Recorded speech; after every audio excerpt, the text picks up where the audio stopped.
Bismillahirrahmanirrahim.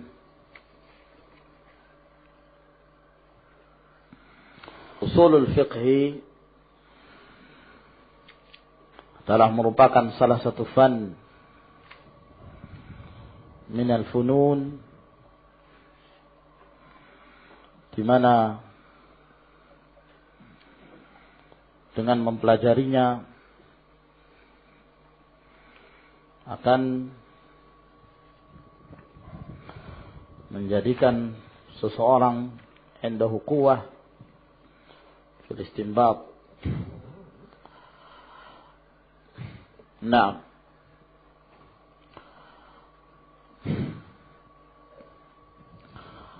dan pelajaran usul fiqh ya ikhwan, itu jangan disangka seperti pelajaran usulul thalathah, sehingga semua orang bisa masuk. Kalau al-usulul thalathah, na'am, salah tauhid. Tapi usul fiqh, ya, ini bukan pelajaran ringan. Kalau antum sulit untuk mempelajari al-aqidah al-wasithiyah, famin babi aula usulul fiqh. Nah, jangan karena hanya namanya sama, pertamanya usul. Oh, saya mau ikut. Kita lihat saja besok atau lusa siapa yang akan meninggalkan majelis ini. Maka ikhwan fiddin azakumullah, usulul fiqh nampak dari namanya bahwa ini hubungannya dengan ilmu fikih. Hanya saja perbedaannya bahwa usulul fiqh ini merupakan usul, prinsip, pondasi untuk kita membangun fikih dan amalan kita di atasnya. Maka dari sini menunjukkan kemuliaan ilmu ini. Sebab kemuliaan satu ilmu itu tergantung dari kemuliaan al-ma'lum, siapa yang akan diketahui. Syaraful ilm bi syarafil ma'lum. Kemuliaannya satu ilmu, ya, itu tergantung dari kemuliaan apa yang akan diketahui. Seorang dengan mempelajari usulul fiqh tersebut akan menyebabkan dia akan mengetahui bagaimana cara istinbat, bagaimana cara mengamalkan yang rajih di dalam permasalahan agama ini. Nah, adapun tentang ilmu ini di zaman Rasulullah sallallahu alaihi wasallam belum ada ilmu tertentu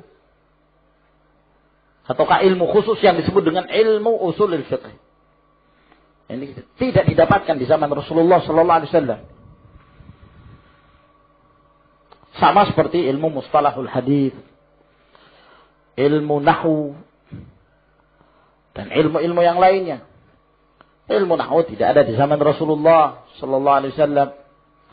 Disebabkan karena bahasa mereka adalah bahasa yang saliqah, yang memang sudah menjadi watak mereka fasih di dalam berbahasa Arab.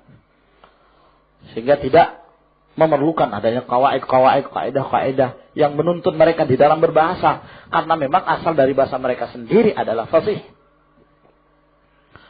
Nah, demikian pula ilmu mustalahul hadis di zaman Nabi sallallahu alaihi wasallam tidak dibutuhkan. Ya. Sebab ilmu mustalahul hadis tersebut tujuannya adalah untuk mengecek mana hadis yang sahih, mana hadis yang dhaif. Sedangkan di zaman Rasulullah sallallahu alaihi wasallam yang seperti ini tidak dibutuhkan. Sebab mereka hidup bersama Rasulullah alaihi wasallam.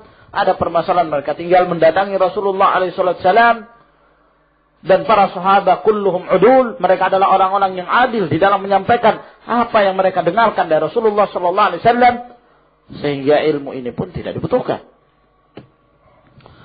Ilmu usulul fiqh pun belum ada, ya, yang disebut dengan ilmu khusus, yang disebut dengan ilmu usul fiqh di zaman Rasulullah SAW. Nah, Akan tetapi bukan berarti menunjukkan bahwa ini seluruhnya disebut dengan ilmu yang bid'ah yang tidak boleh dipelajari. Wa al-bid'ah kulluha dhalalah. La. Ya. Sebab ini adalah merupakan ilmu-ilmu yang wasilahnya adalah untuk mempelajari Al-Quranul Karim dan sunnah Nabi sallallahu alaihi wasallam. Wa ma la yatimul wajib illa bihi fahuwa wajibun. Nah, ilmu usul fikih sendiri, walaupun secara pelajaran khusus belum ada, akan tetapi bukankah usulul fikih itu kawaid-kawaidnya, bawabitnya semua diambil dari Al-Quran dan As-Sunnah, ditetapkan dari Al-Quran Al-Karim dan Sunnah Nabi Sallallahu Alaihi Wasallam. Ya, sehingga kalau kita melihat kepada nas-nas Al-Quran, di situ akan kita dapatkan bahwa sesungguhnya ilmu usul fikih ini diambil dari sana. Hanya para ulama kemudian mereka membukukan, kemudian mereka mengumpulkan apa yang perlu untuk dijadikan sebagai kaidah dalam rangka untuk mempermudah di dalam mempelajari pelajaran tersebut, fikih tersebut. Maka sebagaimana Al-Quran ada usulnya, usul dalam mempelajari tafsir Al-Quran. Al-Hadis ada usul, demikian pula fikih ada usulnya. Ya, seperti contoh di dalam satu hadis yang sahih yang diriwayatkan oleh Imam Al-Bukhari, ketika ada seseorang datang kepada Rasulullah sallallahu alaihi wasallam, lalu kemudian orang ini bertanya kepada Rasulullah, "Ya Rasulullah, saya telah melakukan segala sesuatu terhadap seorang wanita. Tinggal yang saya tidak lakukan adalah berzina. Ya, saya telah menciumnya, saya telah melakukan ini dan itu. Apakah ada taubat bagi saya?" Maka setelah itu turun firman Allah Subhanahu wa taala, "Innal hasanati yudhhibna sayyi'at." Sesungguhnya amalan-amalan yang baik itu menghapuskan amalan-amalan keburukan. Lalu kemudian sahabi ini bertanya kepada Rasulullah sallallahu alaihi wasallam, "Ya Rasulullah, ali khassah aw linnasi ammah?" Wahai Rasulullah, apakah ayat ini untuk saya secara khusus atau untuk seluruh manusia? Kata Nabi sallallahu alaihi wasallam, "Bal linnasi ammatan." Bahkan untuk seluruh manusia. Dari sini bisa diambil kata-kata al-khassah dan al-am. Yang disebutkan dalam istilah ilmu usul fiqh ada lafaz yang am, ya, yang umum, ada lafaz yang khas, yang khusus. Naam. Ya, ada lafaz yang mutlak, ada lafaz yang muqayyad. Nah, di situ ikhwan fillah azakumullah, ini salah satu contoh yang menunjukkan bahwa sesungguhnya mereka tidaklah menaruh kaidah-kaidah tersebut, melainkan mereka bersumber kepada Al-Quran dan Sunnah Nabi Sallallahu Alaihi Wasallam. Dan demikian seterusnya. Ya, di zaman meninggalnya Rasulullah Sallallahu Alaihi Wasallam, kawaid itu, istinbat itu masih ada dan digunakan oleh mereka. Nah, apakah istinbat yang sharih, ataukah secara isyarah, ataukah secara pemahaman? Nah, seperti hadis Nabi Sallallahu Alaihi Wasallam ketika Abdullah bin Mas'ud dalam riwayat Bukhari dan Muslim menyebutkan hadis Nabi Sallallahu Alaihi Wasallam, "La'anallahu al-washimat wal mustawshimat wan namisat wal mutanammisat wal mutafallijat al-mughayyirat lil husn al-mughayyir khalqallah." Allah Subhanahu wa taala melaknat wanita yang bertato, wanita yang membuatkan tato, wanita yang menghilangkan bulu alisnya, ya, dan wanita yang mengerjakan itu kepada yang lain, dan wanita yang menjarang-jarangkan giginya dalam rangka kecantikan, mode. Mereka adalah orang-orang yang merubah-rubah ciptaan Allah Subhanahu wa taala. Nah, ketika itu ada seorang wanita yang membantah. Siapa yang mengatakan laknat, Allah melaknat ini, Allah melaknat ini? Kata Abdullah bin Mas'ud, itu terdapat dalam kitab Allah. Maka wanita ini pulang mencari-cari lembaran-lembaran mushaf dan tidak mendapatkan itu. Lalu dia pun datang ya kepada Abdullah bin Mas'ud. Lalu dia mengatakan, aku telah membuka lembaran-lembaran Al-Quran dan aku tidak mendapatkan apa yang kamu sebutkan. Kata Abdullah bin Mas'ud, lau qara'ti laqad wajadti. Kalau kamu betul-betul membacanya, maka kamu akan mendapatkannya. Bukankah Allah Subhanahu wa taala berfirman, wa ma atakumur rasul fakhudhuhu wa ma nahakum anhu fantahu. Nah, apa yang Rasul berikan pada kalian maka ambil, dan apa yang dilarang oleh kalian Rasul maka hendaklah kalian berhenti melakukannya. Maka dari sini menunjukkan bahwa apa yang diperintahkan Rasul itulah yang diperintahkan oleh Allah. Apa yang dilarang oleh Rasul itulah yang dilarang oleh Allah. Ini menunjukkan bahwa asy-syari' ya, yang mensyariatkan itu adalah Allah Subhanahu wa taala dan Rasul sallallahu alaihi wasallam sebagai wasilah di dalam menyampaikan syariat. Dan ini pun terdapat dalam pembahasan usul. Nah, akan disebutkan nanti al-adillah, Al-Quran was sunnah. Nah, jadi semuanya itu terdapat di dalam usulul fiqh. Berupa qawaid-qawaid istinbat. Nah, setelah itu pada zaman Al-Imam Syafi'i rahimahullah, beliaulah orang yang paling pertama yang diketahui. Ya, yang mengarang dalam satu kitab dan menyebutkan padanya beberapa kaidah-kaidah usul. Beliaulah yang diketahui yang pertama. Walaupun karangan beliau tidak mustaqil, ya, tidak bersifat khusus dalam pembahasan usul, tapi juga disebutkan pembahasan hadis. Maka dengan kitabur risalah yang dimiliki oleh Al-Imam Asy-Syafi'i rahimahullahu taala, maka dengan kitab ini diketahui bahwa kitab inilah yang paling pertama yang menyebutkan tentang kaidah-kaidah usul dan kaidah-kaidah dalam ilmu hadis. Nah, dalam usul dan dalam ilmu hadis. Ya. Di dalam kitabur risalah itu beliau membahas tentang ibtal al-istihsan. Batalnya istihsan. Istihsan nanti akan kita bahas. Ya, beliau membahas tentang al-qiyas. Beliau membahas tentang nasikh mansukh. Beliau membahas tentang al-khas wal-'am. Naam.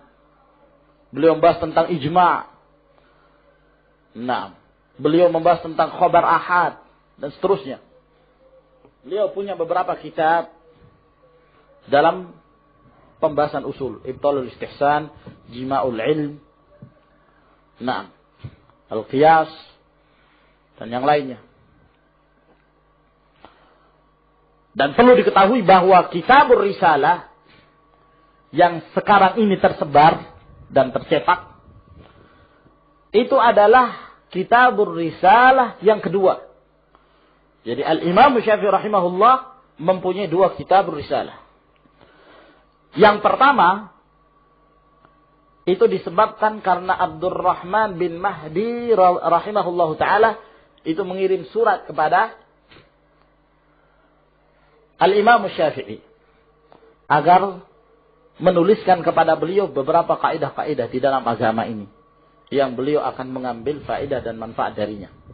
Dikirim kepada Al-Imam Syafi'i. Ketika surat ini sampai kepada Imam Syafi'i, di dekatnya ada Ali bin Abdullah Al-Madini, gurunya Imam Bukhari. Abul Hasan, Ali bin Abdullah Al-Madini, rahimahullah ta'ala. Ketika Imam Syafi'i membacakan ini dan diketahui oleh Ali bin Al-Madini, Ali bin Al-Madini itu semakin memberikan dorongan kepada Imam Syafi'i untuk menjawab risalah itu. Akhirnya Al-Imam Syafi'i yang memang dikenal dengan keilmuannya, dengan kefaqihannya, dengan ilmu usulnya, sampai kata Ibnu Duraij, "Wa man yaku ilmu Syafi'i imamahu, famarta'uhu fi bahatil ilmi wasi'u." Ya. Barang siapa yang ilmunya Imam Syafi'i menjadi ilmu dia, barang siapa yang ilmunya Imam Syafi'i menjadi imamnya dia, maka tempatnya dia, ya, peristirahatan dia di dalam pembahasan ilmu ini sangat luas. Yani seorang kalau betul-betul mempelajari qawaid-qawaid yang berasal dari Al-Imam Syafi'i, dia akan mengerti dan memahami agama ini dengan baik. Nah, istinbat yang disebutkan oleh Imam Syafi'i. Maka Imam Syafi'i menjawab risalah tersebut berkat dorongan dari Ali bin Abdullah Al-Madini. Maka ditulislah beberapa qawaid dan usul. Dikirim kepada Abdurrahman bin Mahdi melalui seorang yang bernama Al-Harith bin Suraij Al-Khawarizmi, thumma Al-Baghdadi. Ya, sehingga beliau ini yang mengirim, menjadi tukang posnya. Itu Al-Harith bin Suraij yang menjadi tukang pos yang mengantarkan surat ini kepada Abdurrahman bin Mahdi, diberikan julukan An-Naqal karena dialah yang memindahkan kitab risalah tersebut dari Imam Syafi'i kepada Abdurrahman bin Mahdi. Dan itu yang pertama ditulis beliau ketika beliau masih berada di Makkah. Nah, akan tetapi sayang sekali kitab ini mafqud, tidak ada, tidak tercetak. Dan kita tidak mengetahui rimbanya kemana. Yang ada, kitab risalah yang sekarang ini tercetak dan alhamdulillah banyak dijual, adalah kitab risalah yang beliau tulis ketika beliau berada di Mesir. Dan pada hakikatnya bukan tulisan dari beliau. Beda dengan yang pertama. Kalau yang pertama itu tulisan dari beliau. Tapi yang kedua ini semata-mata imla. Ya. Imla dari beliau, diimlakan, disampaikan pada murid-muridnya, maka murid-muridnya pun menulis. Maka termasuk kitab yang tercetak tersebut adalah penukilan dan periwayatan dari murid yang bernama Rabi' bin Sulaiman Al-Muradi. Ya, dan Al-Imam Syafi'i tidak diketahui bahwa beliau memberi nama itu dengan nama Ar-Risalah. Beliau hanya menyebutkan Al-Kitab. Akan tetapi wallahu alam penamaan Ar-Risalah tersebut dari mana, yang jelas tercetak dengan penamaan Ar-Risalah. Nah, kemudian setelah itu ya mulailah bermunculan kitab-kitab dalam pembahasan usul al-fiqh. Kitab Risalah ini mulai disyarah dengan berbagai macam syarah. Hanya syarah-syarah itu tidak ada yang sampai kepada kita kecuali beberapa potongan dari syarah dari Abu Bakar As-Sayrafi. Ya, karena Abu Bakar As-Sayrafi ini adalah salah seorang yang alim dalam ilmu usul setelah meninggalnya Al-Imam Syafi'i rahimahullah. Para ulama mengatakan a'lamul khalqi fil usul ba'da Syafi'i Abu Bakar As-Sayrafi. Bahwa yang paling mengetahui dalam ilmu usul setelah Al-Imam Syafi'i meninggal adalah Abu Bakar As-Sayrafi. Setelah itulah mulai bermunculan ya kitab-kitab usul. Hanya antum belum mengetahui bahwa kitab usul ini itu mereka mempunyai tariqah-tariqah yang masing-masing berbeda. Mempunyai tariqah, cara-cara yang berbeda di dalam penulisan. Ada yang disebut dengan tariqatul mutakallimin, atau dengan istilah yang lain tariqatul syafi'iyah. Ya. Tariqah ini adalah yang paling diutamakan adalah menyebutkan kaidah-kaidah. Qawaid. Disebutkan qawaid tersebut. Ya. Karena saking banyaknya kaidah-kaidah yang disebutkan, terkadang di sana ada kaidah-kaidah yang sama sekali tidak ada faedahnya disebutkan. Hanya disebutkan kaidah tapi furuknya tidak ada. Ya. Disebutkan ini kaidah, disebutkan ini usulnya ini. Padahal ketika dicari dalam ilmu fikih tidak ada sama sekali. Nah, ini terlalu takalluf dalam menyebutkan kaidah-kaidah tersebut. Nah, kata Al-Imam Syatibi rahimahullah di dalam kitabnya Al-Muwafaqat, setiap permasalahan kullu mas'alatin marsumah, ya. Setiap permasalahan yang tertulis fi usulul fiqh, di dalam ilmu usul fiqh, la yanbani 'alaiha furu'un fiqhiyah aw adabun syar'iyyah aw la takunu 'aunan 'ala dzalik. Setiap kaidah-kaidah yang dituliskan di dalam ilmu usul fikih yang tidak dibangun di atasnya cabang-cabang dalam masalah fikih, ataukah tidak menimbulkan adab-adab yang syar'i, atau tidak menjadi pendorong atas hal tersebut, fawad'uha fi usul fiqh a'riyah, maka diletakkannya dalam pembahasan usul fikih tidak ada gunanya. Ya, jangan kita mempelajari kaidah untuk mempelajari apa? Ya, cabang-cabangnya, permasalahan-permasalahannya. Misalnya apa? Al-amru yaqtadil wujub. Perintah itu, ya, faedahnya apa?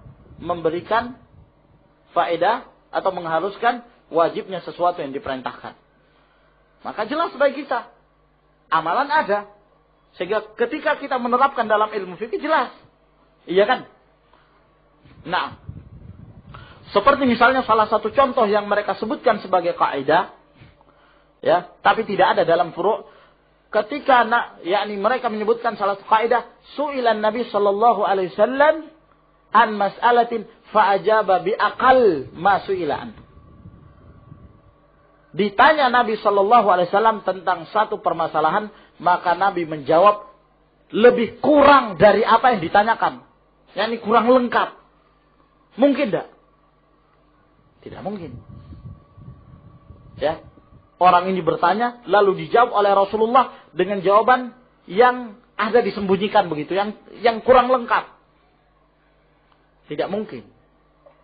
Nah, ya, kalau memang dibutuhkan pada saat tentunya Rasul akan menjelaskan. Sebab mengakhirkan suatu penjelasan di saat dibutuhkannya penjelasan itu tidak boleh hukumnya.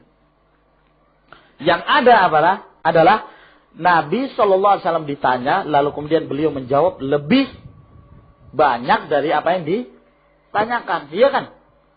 Seperti contohnya apa? Ketika Rasulullah ditanya tentang hukumnya air laut.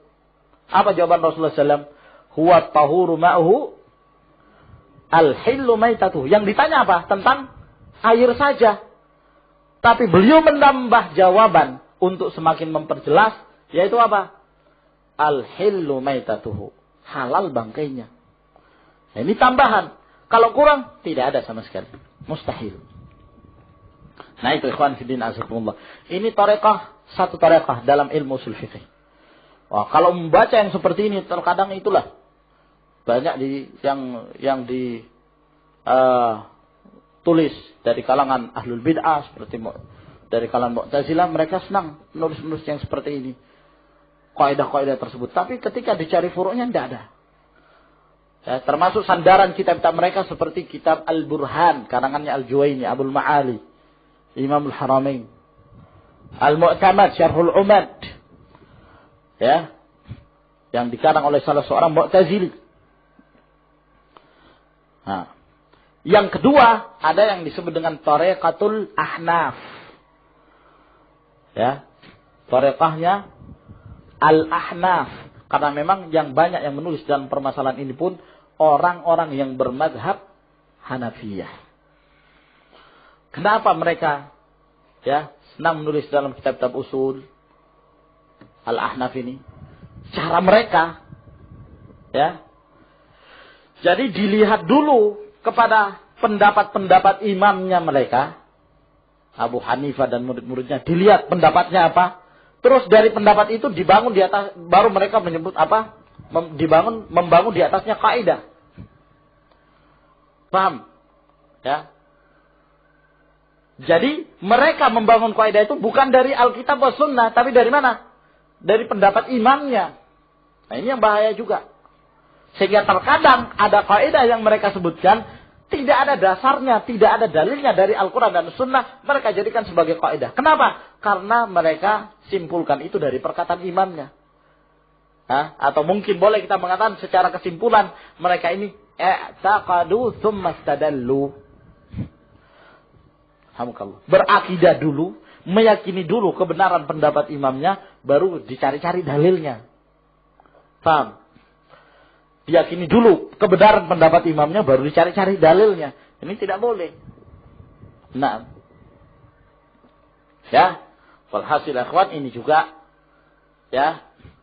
cara yang di sana ada negatifnya, dan di sana ada cara-cara yang kemudian berusaha menggabungkan antara dua tarekah ini, yaitu tarekatu ahlil hadis, yang mereka di saat menyebutkan kaidah-kaidah tersebut, mereka selalu menyandarkan diri kepada Al-Quran dan Sunnah Nabi Sallallahu alaihi wasallam. Ya, dan di sana ada kitab-kitab yang berbeda dengan kitab-kitab yang dua tarekat tersebut. Nah, seperti Ibnu Qayyim rahimahullah. Beliau mempunyai kitab A'lam al-Muwaqqi'in. Al-Imam Syatibi, beliau mempunyai kitab apa ya, ikhwan? Al-Muwafaqat, ya, 2 jilid cetak. Ada. Yang ketiga juga seperti kitabnya Al-Furuq yang dikarang oleh Al-Qarafi. Ketiga kitab ini berbeda dengan cara-cara sebelumnya. Walhasil ya ikhwan, bahwa dalam permasalahan ini ya, dalam merupakan ilmu usul fiqh yang kemudian para ulama generasi demi generasi mereka menulis kitab-kitab tersebut. Yang dahulu di zaman Al-Imam Syafi'i ya, dan yang setelah mereka, kitab ataukah ilmu usul fikih itu adalah ilmu yang semata-mata diistinbat kaidah-kaidah tersebut dari Al-Quran dan As-Sunnah.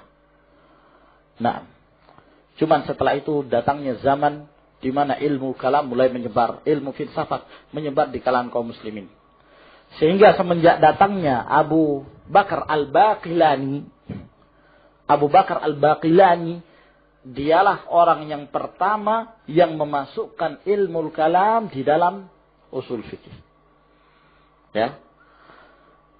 Tujuannya apa? Ingin mempermudah, tapi semakin mempersulit. Ingin mempermudah, tapi justru semakin mempersulit. Dalam kitab beliau Al-Irsyad wa Taqrib. Nah, kitab beliau Al-Irsyad wa Taqrib. Kemudian setelah itu diikuti, mulai setelah ditulisnya kitab Al-Irsyad wa Taqrib ini, kitab ini dicetak, ada ya, yang dikarang oleh Abu Bakar Al-Baqilani. Kalau tidak salah 4 jilid ya. Ana pernah lihat di Yaman. Nah, di Damaj. Kemudian setelah itu diikuti oleh orang-orang setelahnya, lalu menjadikan rujukan mereka kitab Al-Irsyad ini. Akhirnya mulai setelah itu banyak dari kitab-kitab usul fikih yang dicampuri dengan ilmu kalam. Nah, ini yang sangat mengkhawatirkan. Termasuk diantaranya adalah kitabnya Al-Imamul Juwaini, Tabul Burhan. Juga kemudian setelah itu diikuti oleh kitabnya Al-Ghazali yang berjudul Al-Mustasfa, ada dicetak. Nah, yang kemudian Al-Mustasfa ini berusaha untuk dijernihkan oleh Ibnu Qudamah rahimahullah ta'ala.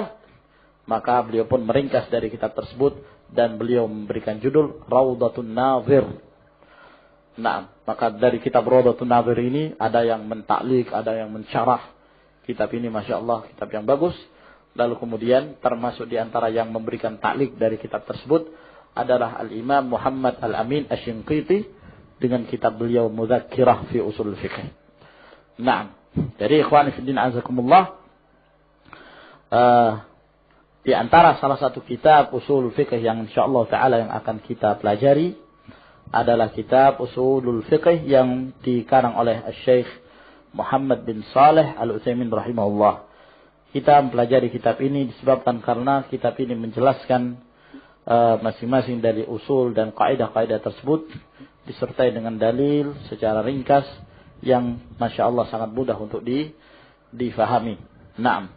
Dan kemudian setelah itu ada jenjang-jenjang berikutnya yang nanti insyaallah ta'ala akan kita pelajari kitab demi kitab yang berikutnya. Naam. Dan tarekah kita nanti di saat mempelajari kitab ini adalah kita memfokuskan kepada apa yang ditulis oleh beliau di dalam kitab ini.